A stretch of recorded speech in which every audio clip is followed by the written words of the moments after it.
The morning rain had just eased, leaving the small valley wrapped in mist and the scent of damp earth.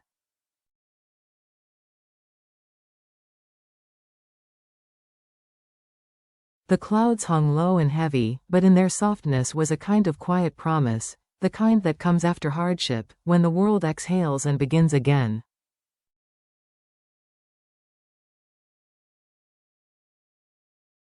Diep stood in front of her small cart, adjusting the last basket of corn. The stalks still glistened with rainwater, their golden silk gleaming faintly under the grey light.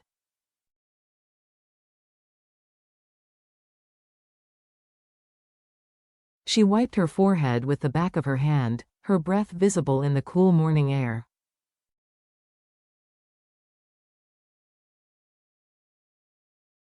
Behind her, little Nhi sat on a wooden stool, swinging her short legs, her tiny boots tapping against the wheel spokes.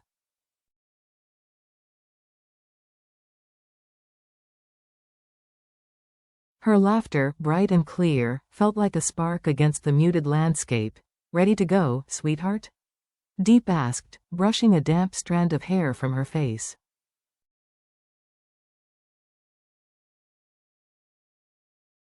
Nhi nodded eagerly. "We're going to Grandma Huyen's, right?" Diep smiled, warmth lighting her features.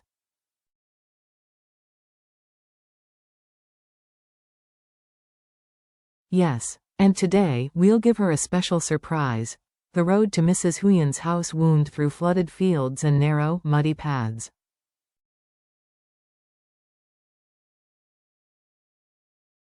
Every step sank slightly into the wet ground, leaving behind faint footprints that the next rainfall would surely erase.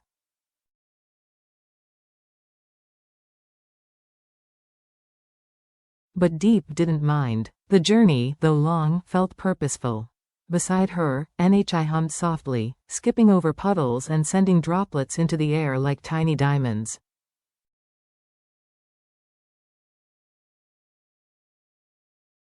"Careful, Nhi, it's slippery," Diep warned. "I'm fine," the girl chirped, giggling as she steadied herself.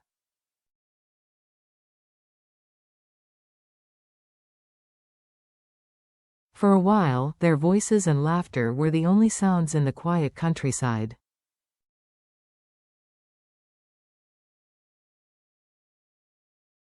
After nearly an hour, the familiar outline of Mrs. Huyen's gate appeared through the mist, wooden, weathered, and partly covered in vines.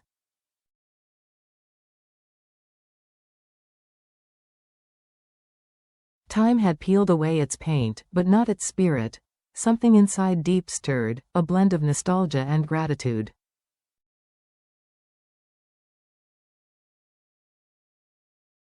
She remembered her first visit here, nervous, unsure of her place in James's family.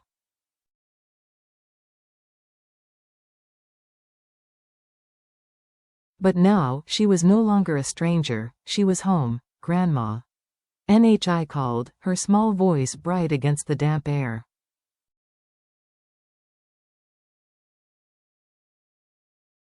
From inside came a reply, firm yet affectionate. "Nhi? Is that you, my dear?" The gate creaked open, and there she was, Mrs. Huyen, her grey hair tied neatly back, her apron still dusted with flour.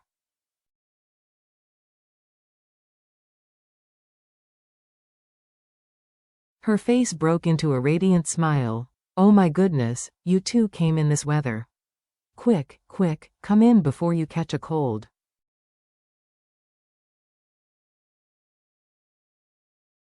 Nhi rushed into her grandmother's arms, giggling. Diep followed, bowing politely.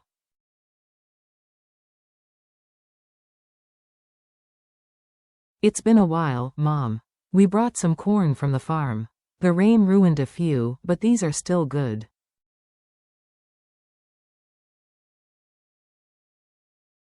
Mrs. Huyen's eyes softened. "You never come empty-handed." "Let me carry those." "No, please," Diep interrupted gently.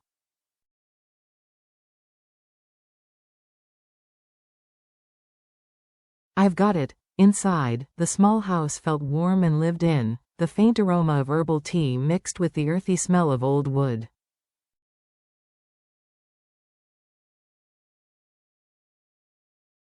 The steady bubbling of soup on the stove filled the air like a heartbeat.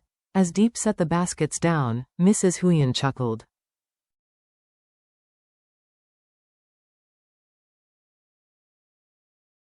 You didn't need to bring so much. I've missed your visits more than the corn. Deep smiled, hesitating for a moment before speaking.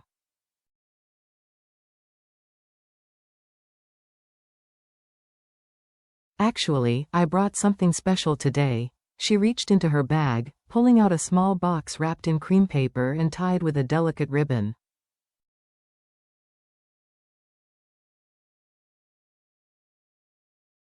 Her hands trembled slightly, not from fear, but from emotion. Mom, she said softly.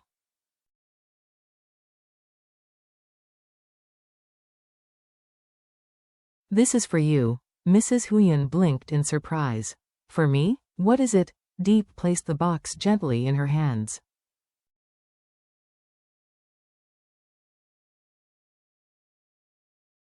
Just something I wanted you to have. The older woman untied the ribbon slowly. Inside lay a Louis Vuitton handbag, its smooth leather glowing beneath the soft kitchen light.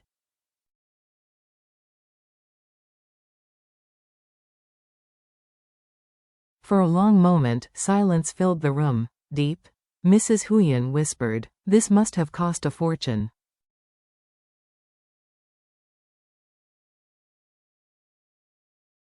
It's around $20,000, Deep admitted with a shy laugh. But it's not about the money.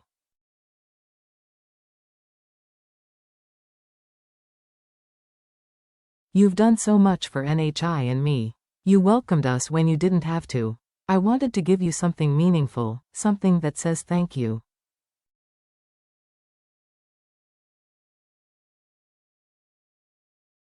Emotion trembled in the older woman's eyes. You silly girl, she said, voice catching.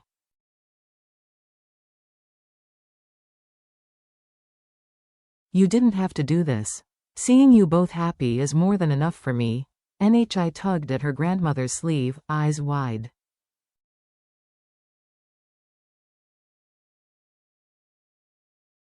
Grandma, it's so pretty. You can wear it to the market. Mrs. Huyen laughed, brushing away a tear.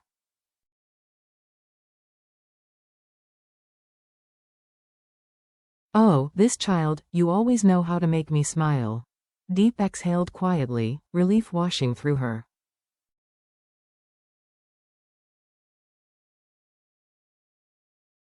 She'd worried the gift might be too much, too extravagant. But now she saw only love reflected in Mrs. Huyen's face.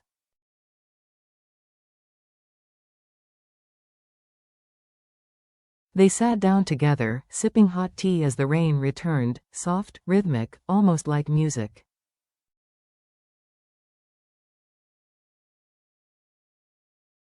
The oil lamp cast a gentle glow, painting the room in amber and gold.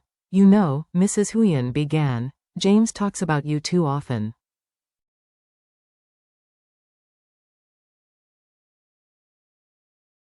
He worries about the farm, about you working too hard. Deep smiled faintly. The floods hurt us again this year, but we'll manage.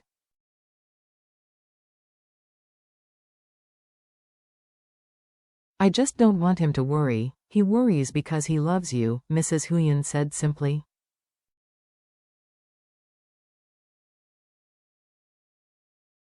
Don't shut him out when things get hard. Sharing burdens, that's what marriage is.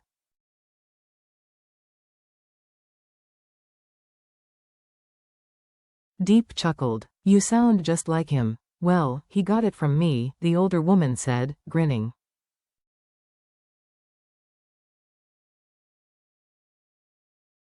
Their laughter mingled with the soft patter of rain, a warmth no storm could touch.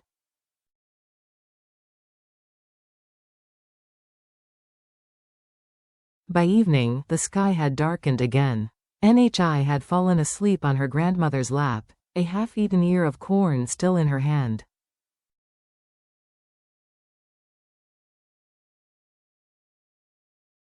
Deep watched them, her chest tightening with tenderness. Mom, she whispered, thank you, for treating NHI like your own.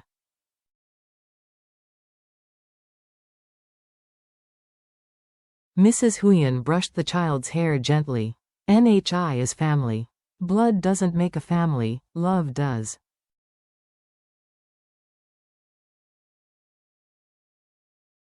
Deep's eyes shimmered. I'll keep working hard for her, for all of us. Mrs. Huyen smiled softly.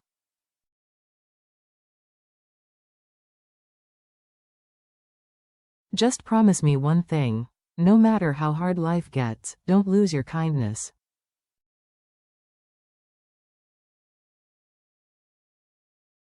That's your real wealth, Deep. Outside, the rain whispered against the roof, a song of resilience and grace.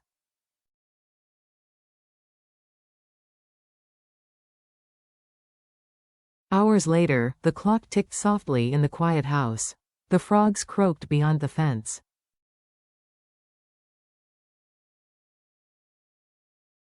The scent of rain and corn husks lingered. Deep sat by the table, cradling her cup of tea.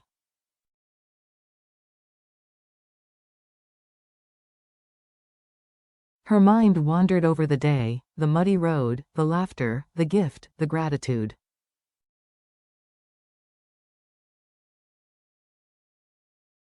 Then came the sound of footsteps outside, steady, familiar. The door opened, and James stepped in, drenched from the rain.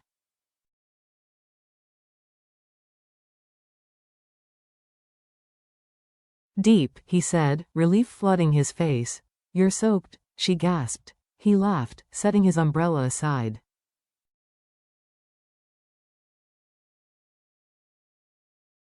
The bridge nearly flooded, but I made it. He glanced around, the glowing lamp, the faint scent of soup, his mother dozing beside their child, and exhaled deeply.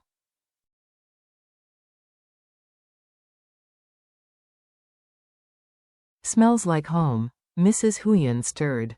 You missed dinner, son. Your wife cooked wonderfully.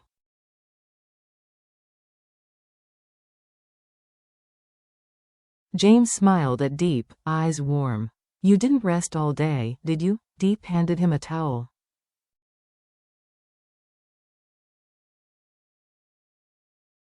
You know me too well. As he dried his hair, something caught his eye, the Louis Vuitton bag gleaming softly on the table.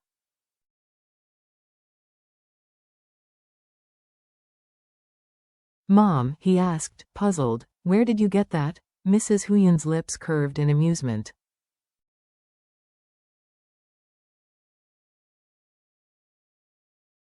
Ask your wife. Deep hesitated, then smiled nervously. That's my gift to her.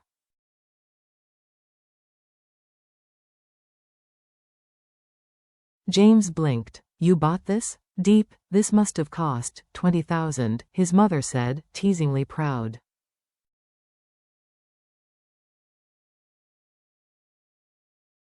James frowned slightly. That's a lot. You didn't have to. Deep reached across the table, placing her hand gently over his.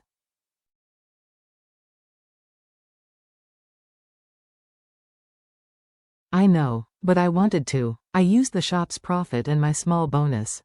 It's not about proving anything.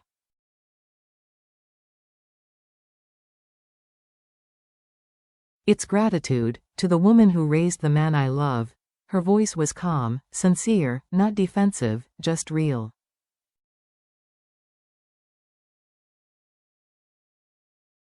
James sighed softly, the tension in his shoulders melting. You always think of others first, he murmured.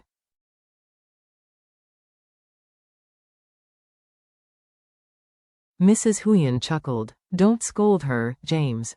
The gift isn't about luxury. It's about love, and she's given that in abundance.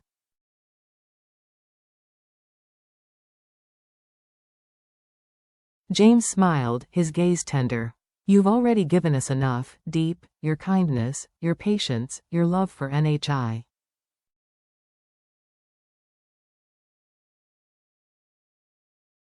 Deep's lips curved faintly. Maybe I just wanted to remind us all that gratitude shouldn't wait.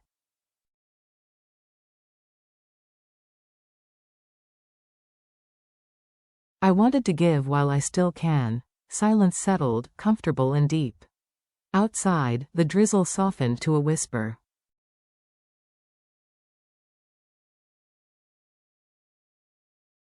Mrs. Huyen watched them quietly, her heart full. "You make me proud," she said softly.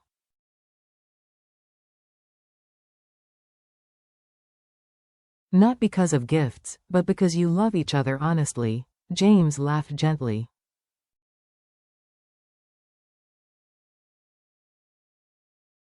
"Still, Mom, maybe save that bag for special occasions." "Oh, don't worry," she grinned.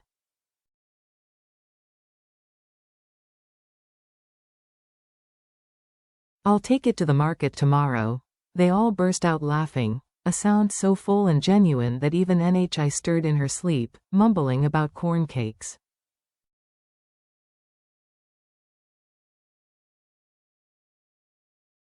Later that night, when the others had gone to bed, James and Diep sat on the porch.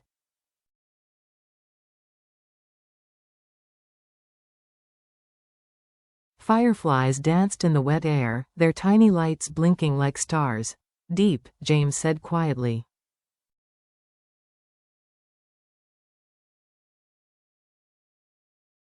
"You've done something beautiful today.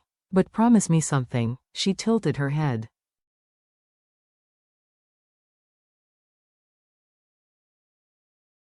"What's that?" "No matter how far we go, or how much we earn, don't lose that heart of yours."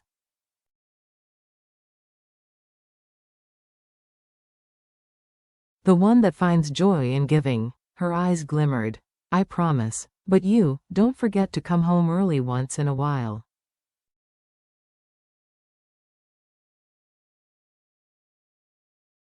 He laughed softly. "Deal." Above them, the clouds parted, and a pale moon emerged.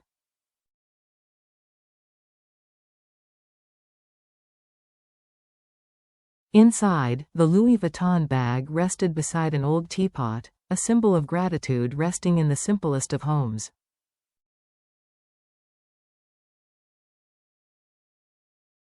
It didn't belong because it was expensive. It belonged because it represented something money could never buy: love freely given, and kindness without expectation.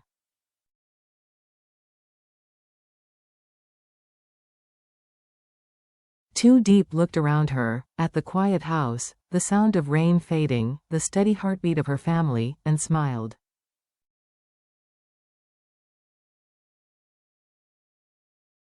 For the first time in a long while, she knew she was home, and this time, it wasn't just a place.